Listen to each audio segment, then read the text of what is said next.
बच्चियां वहां रिटेन ही नहीं हो पाती स्कूल में, क्योंकि उनको लगता है कि उनकी वैल्यूज डिस्टर्ब हो रही हैं कि एक बच्ची इस स्कूल में पढ़ रही है, उस स्कूल में पढ़ रही है। माई सेल्फ, हमने बहुत ये फेस किया कि भाई ये कौन सी पढ़ाई है, ये तो लड़कियां नहीं पढ़ती है, लड़के पढ़ते। तो तब भी ये मसले थे और अब भी ये मसले हैं कि लड़की को प्रेफर किया जाता है कि वो मेडिकल ही चूज करे। फिट हो गई है कि ये प्रॉब्लम है और हमें इस प्रॉब्लम के बारे में कुछ ना कुछ करना चाहिए। देखिए, एक बजट हो गया, आपने बजट एलोकेट कर दिया, ठीक है, एक सर्टेन नंबर हो गया, वो नंबर सुनने में भी अच्छा लगता है, दिखने में भी अच्छा लगता है, millions and billions and this and that, right. लेकिन आपने एक स्कूल बना दिया, बट स्कूल तक वो लड़की पहुंच पा रही है कि नहीं पहुंच पा रही।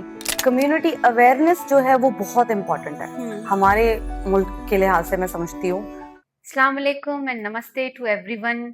आज का हमारा एपिसोड, ये पॉडकास्ट मेरे लिए एक ख़ास अहमियत रखता है, क्योंकि ये मेरा फर्स्ट एवर पॉडकास्ट है जो कि मैं होस्ट करने जा रही हूँ। और इस पॉडकास्ट को मैं होस्ट कर रही हूँ विद द गेस्ट, रेनोबल गेस्ट, जो कि मेरी खुद की दोस्त है, डॉक्टर कंवल गुल। जब मुझे पता चला कि वो पाकिस्तान में आई हुई हैं, तो मैंने सोचा क्यों ना हम कंवल गुल का एजुकेशन एक्सपीरियंस और उनकी जो सफ़र रहा है पाकिस्तान से इटली तक का, वो मैं तमाम पाकिस्तान की लड़कियों के साथ, गवर्नमेंट स्टेक होल्डर्स के साथ और हमारे पॉलिसी मेकर्स के साथ मैं उनको शेयर करूं और उनकी ज़ुबानी उनकी कहानी सुनूं। कंवल गुल ना फ़कत एक सिंध की बेटी हैं, बल्कि उनका जो काम है, उनका जो सोसाइटी के लिए किया हुआ काम है, उनकी रिसर्च के लिए वो बहुत जानी जाती हैं। और आज मैं वेलकम करती हूँ अपने इस पॉडकास्ट में डॉक्टर कंवल गुल, जिनका सफ़र डहरकी के एक छोटे से गांव से शुरू होता है और वो सफ़र जाकर अब ख़त्म होता है इटली की नेपल्स यूनिवर्सिटी से पीएचडी का सफ़र। और उसके अलावा अब करंटली वो यूके में एज अ रिसर्चर काम कर रही हैं। और मैं चाहती थी कि इस सिंध की न्याणी की जो कहानी है वो मैं आप सबको बताऊं, उनकी स्ट्रगल्स, उनकी एजुकेशन, उनका सफ़र, किस तरह एक सिंध की न्याणी जो है वो डहरकी शहर से निकलकर इटली और यूके तक के मुल्कों तक पहुंचती है, और किस तरह उन्होंने ग्राउंड पे काम किया, किस तरह उन्होंने जो है वो गर्ल्स एजुकेशन के ऊपर काम किया, उन खवातीन की हेल्प की जो एंटरप्रेन्योर बनना चाहती थी। तो हम आज सुनते हैं डॉक्टर कंवल गुल से।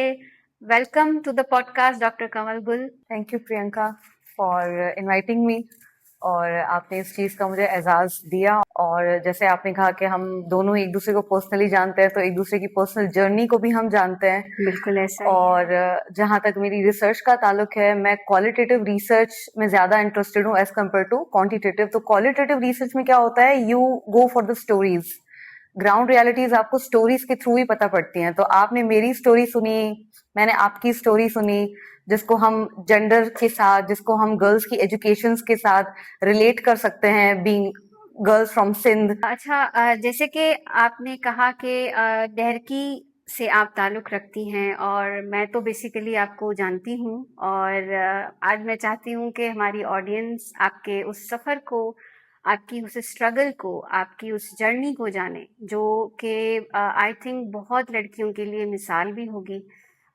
एक सिंध की न्याणी जब डहरकी शहर से निकलकर वो कराची से निकलकर जब इटली तक पहुंचती है, तो मैं ये जानना चाहती हूँ और मेरी डेफिनेटली ऑडियंस भी जानना चाहेगी कि उस सफ़र ने आपकी सोच को और आपकी ज़िंदगी को किस हद तक बदला है। सो डहरकी से मेरी एजुकेशन, जो मेरी प्राइमरी एजुकेशन और सेकेंडरी एजुकेशन, वो डहरकी से है। मैं ये नहीं कहूँगी कि मेरी एजुकेशन जिस स्कूल से मैंने एजुकेशन हासिल की कि वो बहुत ही कोई पुराना स्कूल था, यहाँ पे वहाँ पे मुझे कोई प्रॉब्लम फेस करना पड़ी, ऐसा नहीं था। मेरा स्कूल बहुत अच्छा था। अब वो अच्छा स्कूल था और वो बहुत नया स्कूल था, तो मेरी मदर ने चाहा कि वो मुझे उस स्कूल में डालें। और क्योंकि वो नया था, तो हमारी कम्युनिटी, जिस कम्युनिटी से मैं बिलोंग करती हूँ, उस कम्युनिटी से लड़कियां उस स्कूल में नहीं थी। तो मुझे तो प्रॉब्लम फेस नहीं करना पड़ी, लेकिन मेरी मदर को बहुत बड़ी प्रॉब्लम फेस करना पड़ी, because there were so many people जो उनको बार बार इस बात पे टोकते थे कि तुम अपनी बेटी को उन स्कूल्स में पढ़ाओ जहाँ पे हम अपनी बच्चियों को पढ़ा रहे हैं, बिकॉज ऑफ सर्टेन रीजंस। उसकी वजह से, जैसे आप गर्ल्स एजुकेशन के बारे में हम बात कर रहे हैं, तो सिर्फ ये हर्डल नहीं है कि बच्ची के लिए स्कूल अवेलेबल नहीं है, बच्ची के लिए अगर स्कूल भी अवेलेबल है तो वहाँ की कम्युनिटी या फिर वहाँ का जो कल्चर है, वहाँ की जो वैल्यूज हैं, वो बहुत एक बड़ा हर्डल क्रिएट करती हैं कभी कभी एक बच्ची की एजुकेशन के अंदर, कि बच्चियां वहां रिटेन ही नहीं हो पाती स्कूल में, क्योंकि उनको लगता है कि उनकी वैल्यूज डिस्टर्ब हो रही हैं कि एक बच्ची इस स्कूल में पढ़ रही है, उस स्कूल में पढ़ रही है। तो स्कूल मेरा बहुत अच्छा था, बट मेरी मदर को बहुत फेस करना पड़ा कि आप इसको इस स्कूल में मत डालिए, आप इसको दूसरे, लेकिन उन्होंने नहीं सुनी किसी की भी। मैं उसी स्कूल से मैंने पढ़ाई की, फिर उसके बाद अगेन मेरी जर्नी वहां से आईबीएस अखर, फिर आईबीएस अखर से फिर मैं कराची, वहां पे मैंने सीबीएम में भी एज ए लेक्चरर मैंने वहां पे सर्व किया है, वहां पे मैंने एमफिल किया, पीएचडी स्टार्ट कर लिया था। मेरा कोई ऐसा प्लान नहीं था बाहर जाने का, बट कहीं ना कहीं समहाउ ऐसे था कि फॉरेन जाना चाहिए, वहां का एक्सपीरियंस लेना चाहिए, वहां का रिसर्च एक्सपीरियंस लेना चाहिए। तो I applied in multiple universities and in multiple countries. तो एक जगह फिर मैं, जैसे कि कमल आपने कहा अभी अपने ही जवाब में कि आपको सोसाइटी की तरफ से फेस करना पड़ा कि लड़की को इस स्कूल में ना भेजें। आपको लगता है वो उस टाइम जो चीजें थी आपने फेस की, क्या अब भी आपकी उस सोसाइटी में, आपकी उस कम्युनिटी में, या आपके उस गांव में, या ओवरऑल पाकिस्तान में, आपको क्या लगता है कि क्या आज भी कहीं ना कहीं लड़कियां इस चीज को फेस कर रही हैं? अभी भी कर रही हैं, बट मैं कहूंगी बहुत बड़ा चेंज आया है। पहले लड़कियों को बाहर भेजना, लड़की हाय हाय हो जाती थी, कोई हॉस्टल लड़की जा रही है, हॉस्टल में रहती है, तो इस बात पे बहुत हाय हाय हो जाती थी। उस वहां से लेकर अगर हम जर्नी को देखूं, या फिर मैं पाकिस्तान को देखूं, या फिर यहाँ पे लड़कियों की एजुकेशन को देखूं, तो बहुत बड़ा सुधार आया है, इससे मैं डिनाई नहीं करूंगी। क्योंकि अब बहुत सारी लड़कियां हैं हमारी ही कम्युनिटी से, अगर मैं कहूँ, बहुत पढ़ रही हैं, अलग अलग फील्ड्स में जा रही हैं। जब मैं पढ़ाई कर रही थी तो तब लड़कियां सिर्फ दो फील्ड्स में जाती थी, एक थी मेडिकल और दूसरा शादी। तो ये दो फील्ड अवेलेबल थी, तीसरी फील्ड अवेलेबल नहीं थी। तो मैंने उस वक्त एमबीए चूज किया। तो again my parents and my self, हमने बहुत ये फेस किया कि भाई ये कौन सी पढ़ाई है, ये तो लड़कियां नहीं पढ़ती है, लड़के पढ़ते। तो तब भी ये मसले थे और अब भी ये मसले हैं कि लड़की को प्रेफर किया जाता है कि वो मेडिकल ही चूज करे, उसके अलावा कुछ चूज ना करे। लेकिन थोड़ा बहुत सुधार आया है, मैं इसको भी डिनाई नहीं करूंगी। अब बहुत सारी लड़कियां आर्किटेक्चर भी कर रही हैं, आर्ट्स में भी जा रही हैं, फैशन डिजाइनिंग कर रही हैं, बीबीए भी कर रही हैं, इंजीनियरिंग भी कर रही हैं। तो ऐसे शोबे जो कहा जाता है कि ये लड़कों के लिए सूटेबल हैं, तो वहां पे भी जा रही है। तो चेंज तो डेफिनेटली है, लेकिन लेवल कितना है वो, लाइक चेंज आया है लेकिन बहुत स्लो आया है, बहुत कम आया है, लेकिन चेंज आया कि जैसे आपने पीएचडी की है लाइक सस्टेनेबल कंजप्शन और पार्टिसिपेटरी रिसर्च के ऊपर, है। तो बजाय किसी नंबरिंग की तरफ जाने या उनकी रिसर्च, आपने अपनी रिसर्च का क्वालिटेटिव जो मेथड है वो ही क्यों इसके ऊपर मतलब अप्लाई किया, या उसी को क्यों चूज किया? मेरी जो रिसर्च है वो, जैसे आपने कहा कि sustainable consumption, consumption is a kind of behaviour. Humans behaviour show करते हैं, कोई भी चीज आप खाना खा रही हैं वो एक बिहेवियर है, खाना वेस्ट करी एक बिहेवियर है। आपके बिहेवियर को प्रिडिक्ट करना है मुझे कि आप क्या करने वाली हैं, आपका अगला कदम क्या है। उसके लिए सर्टेन एक थ्योरीज होती हैं, सर्टेन टूल्स होते हैं कि हम ह्यूमन के बिहेवियर को प्रिडिक्ट कर सकें कि ह्यूमंस क्या करने वाले हैं। ये 4 बच्चे हमने यहाँ पे बिठाए, तो अगला कदम इनका क्या होगा। तो जब आप कंजप्शन की बात करती हैं, इट्स अ बिहेवियर, और बिहेवियर को हम स्टडी करते हैं ना, तो हम उसको क्वालिटेटिवली भी स्टडी करते हैं और क्वांटिटेटिवली भी स्टडी करते हैं। क्वांटिटेटिव में क्या होता है कि अगर फॉर एग्जांपल मैं आपको क्वेश्चनर दूंगी, आपसे मैं सवाल पूछूंगी कि आप फूड वेस्ट, मेरा जो पीएचडी का जो है टॉपिक वो फूड वेस्ट के ऊपर था, और food waste in developing countries like Pakistan. तो आप कहेंगे कि हाँ फूड वेस्ट बुरा होता है, फिर आप कहेंगे कि हाँ फूड वेस्ट नहीं करना चाहिए, फिर आप कहेंगे जो लोग फूड वेस्ट करते हैं वो अच्छा काम नहीं करते। तो आप देखें ना, सर्वे के ऊपर उसके ऊपर आप बिल्कुल पॉजिटिव आ रही हैं, लेकिन रियल लाइफ में आप क्या करती हैं? रियल लाइफ में आप फूड वेस्ट करती हैं, रियल लाइफ में आप दूसरों को फूड वेस्ट करते हुए देखती हैं, लेकिन आप उनको कुछ नहीं कहती। आपका रियल लाइफ और उस पे आपने जो टिक लगाया कि यस ये बुरा है, हाँ ये बुरा है, ऐसा नहीं करना चाहिए, तो इसमें बहुत डिफरेंस होता है। तो जब हम क्वालिटेटिव रिसर्च करते हैं, तो क्वालिटेटिव रिसर्च में आप टिक मार्क्स नहीं लगाते, आप उनके बिहेवियर को ऑब्जर्व करते हैं। अच्छा, बिहेवियर से मुझे एक और दिमाग में बात ये आई कि आपने जैसे कहा कि हमारे यहाँ पहले, आई थिंक अभी भी काफी हमारे जो रूरल एरियाज हैं वहाँ अभी तक इस सोच पर लोग महदूद हैं कि लड़कियां सिर्फ मेडिकल फील्ड को चूज कर सकती हैं, या तो again another option is marriage, hmm शादी। हम्म तो क्या बिहेवियर का उससे कोई रिलेटेड आपको लगता है कि कम्युनिटी के बिहेवियर में चेंज लाना बहुत बड़ी हमारा एक गैप है, बिल्कुल। जिसका अगर कम्युनिटी के ऊपर हम अगर काम करें तो क्या जो गर्ल्स एजुकेशन में हर्डल्स आ रही हैं या उनके लिए कोई बेटर ऑप्शंस नहीं खुल रहे हैं, तो आपकी उस पे क्या मतलब राय होगी? What you think about that behaviour as well? जैसे मैंने आपको अपनी रिसर्च के बारे में थोड़ा सा बैकग्राउंड दिया, उस रिसर्च में जो मेथड मैंने अप्लाई किया था that was participatory research. Participatory में ये होता है कि me being a researcher, research तो कर रही हूँ लेकिन जो सब्जेक्ट्स हैं मेरे वो भी मेरे साथ रिसर्च में इन्वॉल्व है। उसमें मैंने स्टूडेंट्स को लिया और स्टूडेंट्स को कहा कि जहां जहां ये वेस्टेज हो रही है आप उनके पिक्चर्स लें, फिर हम उसके बारे में बात करेंगे। मैं आपको बिल्कुल बहुत ही सिंपल वे में आपको मैं समझाती हूँ, फिर मैं आपके क्वेश्चन पे आती हूँ। जब उन्होंने पिक्चर्स ली बहुत सारी, फिर जब हमने पिक्चर्स के ऊपर बात की, मैंने उनसे सर्टेन क्वेश्चंस पूछे कि आपको क्या लगता है कि क्यों वेस्ट हो रहा है। तो बहुत सारे बच्चों ने मुझे एक बात कही कि मैम हमें पता था फूड वेस्ट होता है, हम भी करते थे, दूसरे भी करते थे, लेकिन जब आपने हमें इन्वॉल्व किया, हमने खुद से पिक्चर्स ली, तो अब ये अवेयरनेस हमारे जहन में फिट हो गई है कि ये प्रॉब्लम है और हमें इस प्रॉब्लम के बारे में कुछ ना कुछ करना चाहिए। तो जो मैं क्वालिटेटिव रिसर्च और पार्टिसिपेटिव रिसर्च के बारे में बात कर रही हूँ, जब हम उनसे उनकी स्टोरी सुनेंगे, उनको रिसर्च के अंदर इन्वॉल्व करेंगे, उनको अवेयरनेस देंगे और उनसे पूछेंगे कि आपके प्रॉब्लम्स क्या हैं, वो कौन से प्रॉब्लम्स हैं, उन प्रॉब्लम्स को एड्रेस करेंगे, तभी जाके हम समझ सकते हैं कि गर्ल्स को जो एजुकेशन में प्रॉब्लम आ रही है किस तरीके से आ रही है। देखिए, एक बजट हो गया, आपने बजट एलोकेट कर दिया, ठीक है, एक सर्टेन नंबर हो गया, वो नंबर सुनने में भी अच्छा लगता है, दिखने में भी अच्छा लगता है, millions and billions and this and that, right.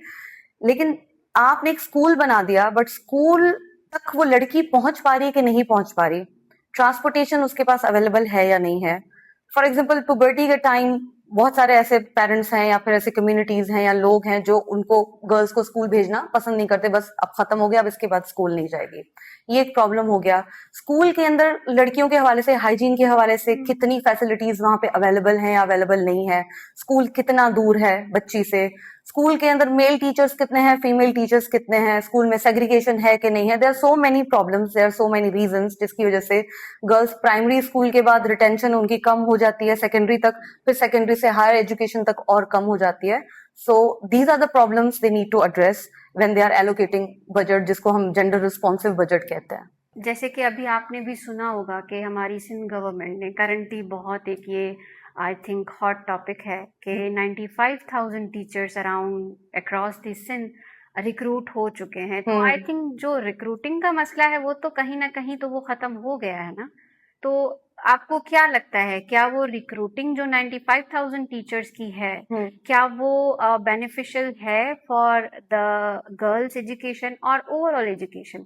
What do you think about that? देखिए, आपने रिक्रूट तो कर लिया and it's really good sign के they are working for it, वो इन्वेस्ट कर रहे हैं, मनी इन्वेस्ट कर रहे हैं, लोगों को रिक्रूट कर रहे हैं। लेकिन मैं ये पूछना चाहूंगी कि हमारे पास टूल्स कितने हैं मेजर करने के लिए कि एक बच्चा एक साल जब स्कूल जाता है तो साल के बाद उस बच्चे को क्या आ रहा है, उसको क्या पता पड़ रहा है कि उसने एक साल में क्या किया स्कूल के अंदर। आपने एक टीचर रिक्रूट किया, आपने उसको 12 महीने के लिए सैलरी दी, 12 महीने बच्चा भी आया, बच्चे ने वहां पे क्या सीखा, क्या उसके टूल्स हैं हमारे पास? और अगर टूल्स नहीं है तो वो क्यों नहीं है? क्या पूरी दुनिया में अवेलेबल हैं? जब आप जैसे एक बच्चा एक साल पढ़ता है तो हम आप उनसे एग्जाम लेते हैं कि बच्चे ने एक साल के अंदर क्या सीखा, तो वो जो सीख रहा है उसके स्किल्स कितने डेवलप हुए, उसके स्किल्स उसको मार्केट में कितने काम आएंगे, वो कितना केपेबल है अपने पैरों पर खड़ा होने के लिए, इन चीजों को भी, इसके ऊपर भी बजट एलोकेट होना चाहिए, इसके ऊपर भी काम होना चाहिए। आई वुड से कि आपने एक वो कहता है ना नॉन डेवलपमेंट के ऊपर आपने बजट कर दिया, जो डेवलपमेंट है जहां पे होनी है उसके ऊपर भी ध्यान देना चाहिए। Agreed with your point as well. लेकिन अभी जो बजट हुआ है, अप्रूव हुआ है, एलोकेट हुआ है एजुकेशन के लिए, वो बतौर पिछले साल से कम हुआ है। Okay. मतलब पिछले साल जो था इस साल उससे कम हुआ है। और अगेन फिर भी उसके बावजूद भी रिक्रूटिंग भी चल रही है और उसके अलावा स्कूल्स की जो स्कूल स्पेसिफिक बजट है उसके ऊपर काम किया जा रहा है। उसके लिए जो बजट था वो पहले मतलब कि एचएम्स तक अब पहुंच रहा है, तो वो उसको यूटिलाइज कर सकते हैं। तो स्कूल की कंस्ट्रक्शंस के ऊपर भी काम हो रहा है, टीचर के ऊपर भी। तो आपको क्या लगता है कि still what's the gap there, के मतलब ऐसा क्या गैप है जो अभी भी हमारे एजुकेशन सिस्टम को बेहतर करने के लिए आपके हिसाब से क्या सजेशंस होंगी? देखिए, गैप जो है ना सिर्फ यहाँ से नहीं है कि वो लोग बजट एलोकेट कर रहे हैं आपने खुद बताया कि पिछले साल से कम बजट एलोकेट हुआ है, तो सबसे बड़ा गैप तो यही आ गया कि आपने एजुकेशन में ज्यादा इन्वेस्ट करने के बजाय एजुकेशन का बजट कट कर दिया, नंबर 1। दूसरी चीज, ये गैप सिर्फ यहाँ से नहीं कि गवर्नमेंट कुछ नहीं कर रही है, गैप यहाँ पे भी है कि कम्युनिटी इटसेल्फ, पीपल, पॉपुलेशन, वो क्या समझते हैं कि गर्ल्स की एजुकेशन कितनी जरूरी है, कितनी जरूरी नहीं है। मैं आपको सिंपल सा एग्जांपल दूंगी, मेरी एक जानने वाली है, तो अभी उन्होंने बीडीएस कंप्लीट किया है और वो मेरे साथ बैठी हुई थी, ऐसे डिस्कस कर रही थी कि मेरे ये 3-4 ऑप्शंस हैं फॉरेन कंट्रीज के, तो आप मुझे सजेस्ट करें, क्योंकि आप बाहर रह चुकी हैं, मुझे सजेस्ट करें मुझे कहाँ जाना चाहिए। तो मैंने उससे पूछा कि भाई इन 4 कंट्रीज में से तुम्हें क्या लगता है कि स्कोप कहाँ है तुम्हारी डिग्री का, तुम कहाँ ज्यादा ग्रो कर पाओगी? तो उसने कहा कि ये फला कंट्री में यहाँ ग्रो कर पाऊंगी। तो मैंने कहा तो तुम यहाँ चली जाओ, तुम्हारे पास तो खुद ही तुम्हारे सवाल का जवाब है। कहती नहीं, मेरे पास सवाल का जवाब नहीं है। मैंने पूछा कैसे? तो अगर मैं वहां जाती हूँ, जाहिर सी बात है मैं नए मुल्क में जा रही हूँ, तो मुझे स्क्रैच से स्टार्ट करनी पड़ेगी अपनी लाइफ, अपनी स्टडीज, एवरीथिंग, मुझे हर स्ट्रगल स्क्रैच से स्टार्ट करनी पड़ेगी। और वहां अगर मैं पूरा 1 साल या 2 साल अपनी लाइफ के इन्वेस्ट करती हूँ, फिर घर में पीछे शादी के लिए परेशान है कि अब पढ़ाई पूरी हो गई तो अब लड़की की शादी कर लेनी चाहिए। अब शादी के बाद वो लड़का अगर उस मुल्क में नहीं रहता जहां मैंने अपना बेस बना लिया है, या फिर जिस मुल्क को मैंने अपना लिया है अपने करियर के हिसाब से या फिर अपने प्रोफेशन, अपने स्किल्स के हिसाब से, फिर मुझे उस लड़के के पीछे या तो पाकिस्तान वापस जाना पड़ेगा या फिर किसी और कंट्री जाना पड़ेगा। तो ये इस तरह के हर्डल्स, सोसाइटी का जो एक माइंडसेट है एक गर्ल चाइल्ड को लेके, कि एक गर्ल चाइल्ड की सर्टेन रिस्पॉन्सिबिलिटीज हैं लाइफ में, एजुकेशन उसकी सेकंड प्रायोरिटी है। हमारे मुल्क में कहते हैं ना कि माँ पढ़ लेगी तो फिर मतलब पूरी सोसाइटी पढ़ लेगी। आप माँ को पढ़ने ही नहीं दे रहे हैं, पहली बात ये, और माँ को पढ़ा के आप घर में बैठा के थोड़ी सोसाइटी को पढ़ाएंगे।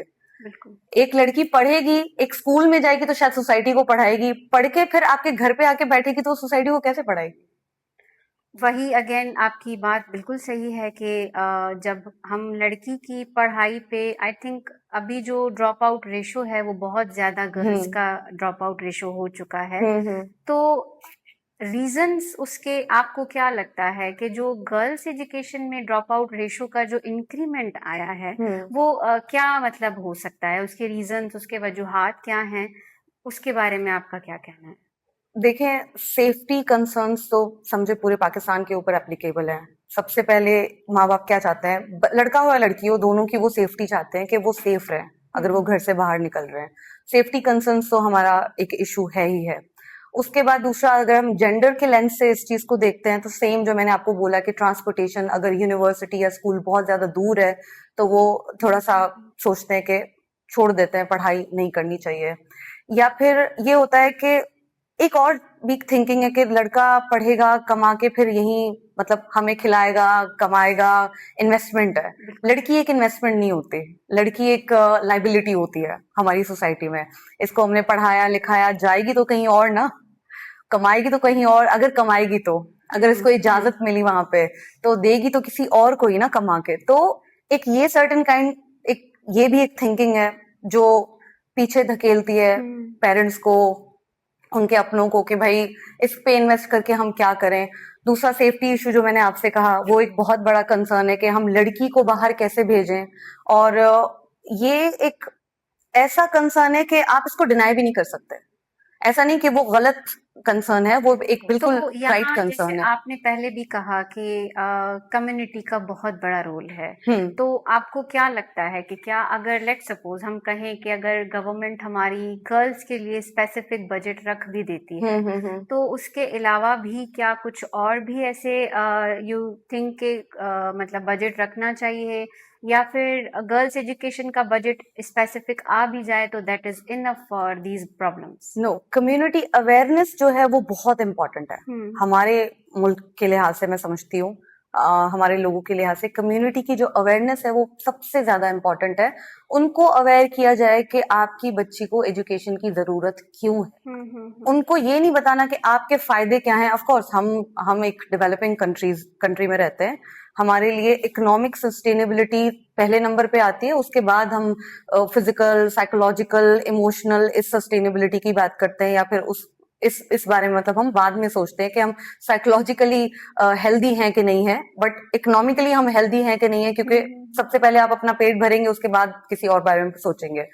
तो इसके साथ साथ आपको कम्युनिटी को अवेयर करना पड़ेगा। आपने स्कूल बना दिया, सामने 10 फैमिलीज हैं, 10 फैमिलीज में से 6 फैमिलीज कह रही हैं कि हम अपनी बच्ची को नहीं पढ़ाएंगे, तो आपने बजट भी एलोकेट कर दिया, स्कूल भी बना दिया, सारे मेजर्स आपने ले लिए, फिर भी बच्ची नहीं पढ़ रही, 10 फैमिली में से 4 बच्चियां आ रही हैं, 6 नहीं आ रही, तो आपने उस फैमिली के ऊपर पहले काम करना है। आपके हिसाब से आपको लगता है कि जहां हमारे पास हमारी गवर्नमेंट में बजट एलोकेशन जब होती है वहां अभी भी देयर इज अ गैप कि गर्ल्स एजुकेशन के ऊपर बजट ही नहीं है, तो वो what do you think, is it possible to invest on the communities as well? वहां पे तो प्रायोरिटीज देखनी पड़ेंगी ना, उनकी प्रायोरिटीज क्या है पहले, कि उनको किस चीज के ऊपर बजट अपना खर्च करना है।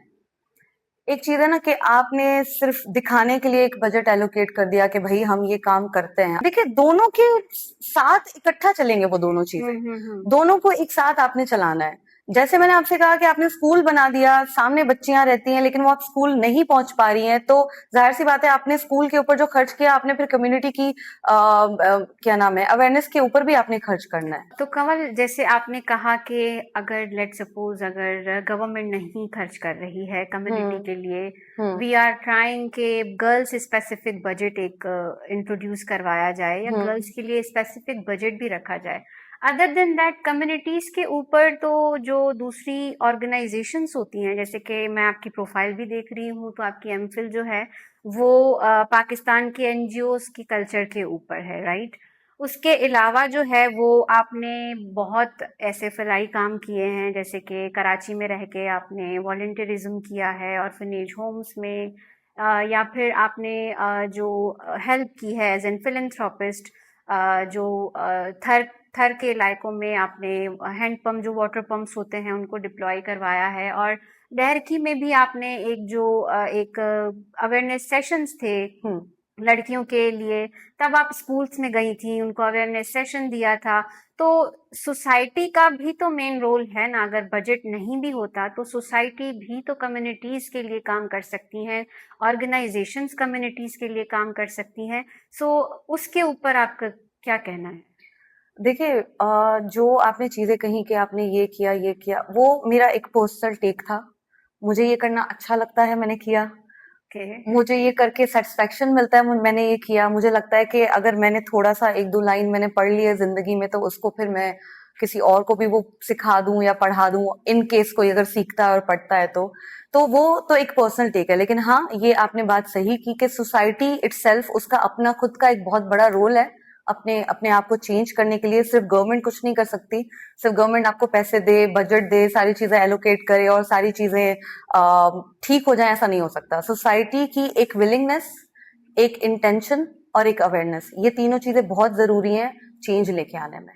दूसरी बात, मैं आपके एक जवाब से कनेक्ट करती चलूं। आपने जैसे एक लड़की का किस्सा बताया कि जब उस लड़की के लिए सोच ही हमारी सोसाइटी में यही रखी गई है कि चाहे वो बाहर पढ़ ले, कुछ भी कर ले, लेकिन जहाँ वो लड़का है उसी को वहाँ मूव होना है, मतलब उसको अपने ख्वाब, अपनी पढ़ाई, अपना करियर सब दाव पे लगाना है।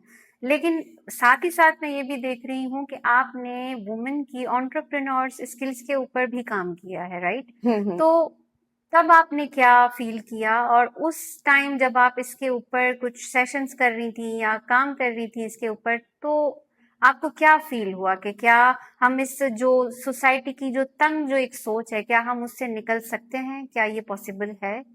एक पेपर है विमेन एंटरप्रेन्योर्स के ऊपर, वो डेटा हमने सिंध से लिया था। उस रिसर्च के अंदर ये था कि जो भी एंटरप्रेन्योर विमेन है, मोस्टली जो घर से काम कर रही हैं, फॉर एग्जांपल कोई पार्लर चला रही है, ब्यूटी सैलून चला रही है, कोई जो है स्टिचिंग का काम कर रही है, कोई जो है वो कुकिंग का काम कर रही है, कोई बेकिंग का काम कर रही है, उनके लिटरली अच्छे खासे उनके बिजनेसेस चल रहे हैं घर से।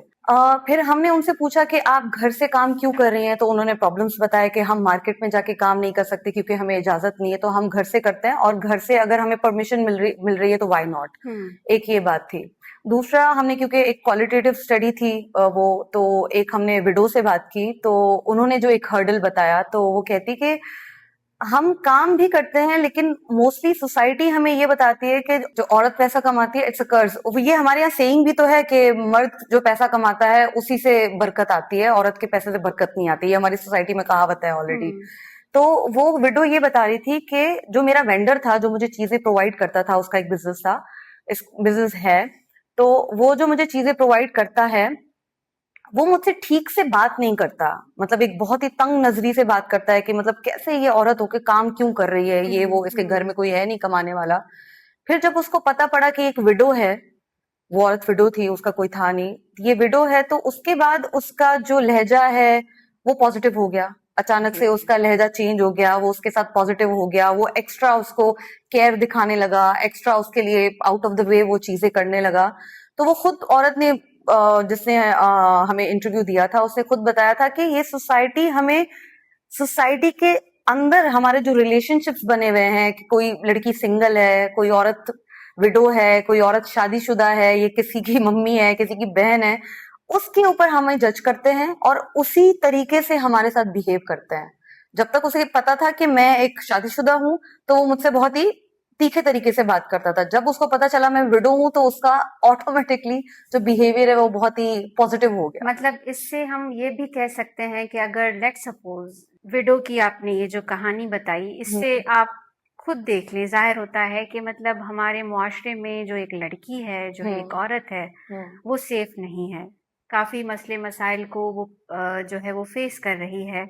तो जहाँ तक के कम्युनिटी और पेरेंट्स और जो सोसाइटी के कंसर्न्स हैं गर्ल्स एजुकेशन को लेकर, वैलिड है, क्योंकि वो सेफ नहीं है। Exactly. सेफ गार्डिंग के ऊपर जो है वो हमें फोकस करना चाहिए। जब एक विडो औरत होकर सेफ नहीं है, तो जो एक माइनर बच्ची है हमारे माशरे में, अगर वो स्कूल भेजी जा रही है, तो जो पेरेंट्स के, कम्युनिटीज के जो कंसर्न्स हैं, जो उनके मतलब ये मसले उनको नहीं लग रहे हैं, वो उनको लग रहा है कि शायद हम लड़की को स्कूल नहीं भेजेंगे तो हमारी बेटी सेफ है, सेफ रहेगी। तो Exactly. फिर मुझे ये बताएं कि जब हम अभी बात कर रहे होते हैं कि हमें अपनी गवर्नमेंट से जेंडर रिस्पॉन्सिव बजट लेना है, तो क्या फायदा फिर, अगर जब सेफ ही नहीं है, एक औरत सेफ नहीं है, एक लड़की सेफ नहीं है, तो असल में आपके मुताबिक उस जेंडर रिस्पॉन्सिव बजट का मतलब क्या होगा फिर? देखिए, जेंडर रिस्पॉन्सिव बजट का मतलब ये नहीं है कि आपने लड़कों के ऊपर और लड़कियों के ऊपर स्पेसिफिकली इतने इतने पैसे आपने खर्च कर दिए।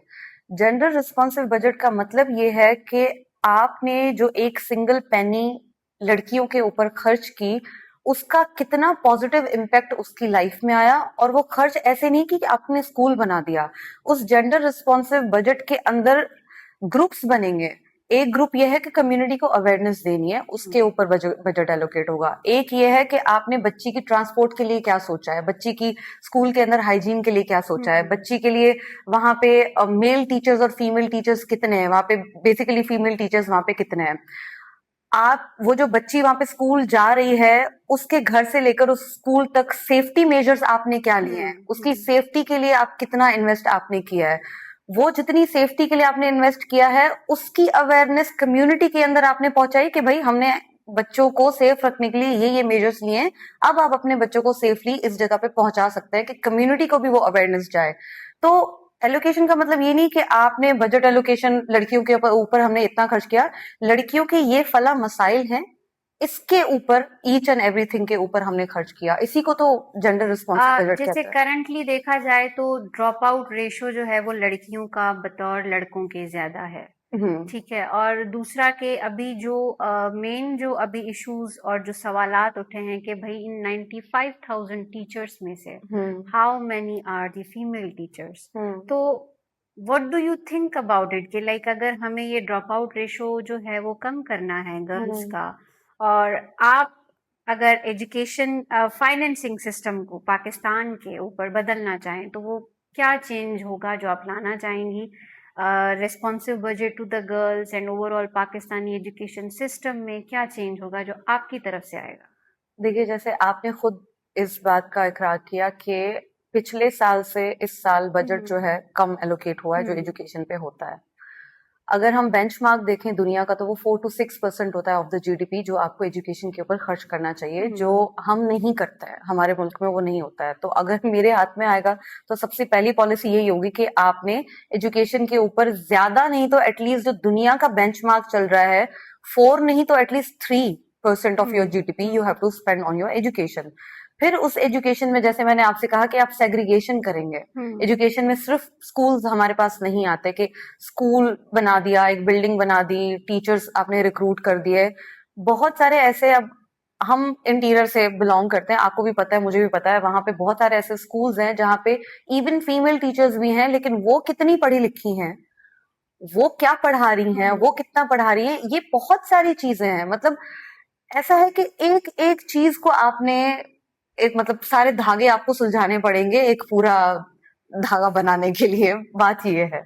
थैंक यू सो मच कमल आपके टाइम के लिए, और बहुत अच्छी बातें जो कि आई थिंक सजेशंस हैं ये हमारी गवर्नमेंट के लिए, हमारे स्टेक होल्डर्स के लिए। सो मैं चाहूँगी कि हम आपसे और मज़ीद इसके बारे में सुने, और हम आपको अगेन फिर इनवाइट करें इस पॉडकास्ट में, और काफ़ी चीज़ों के ऊपर हम एजुकेशन सिस्टम को चेंज भी कर सकते हैं। So thank you so much for your time and joining us.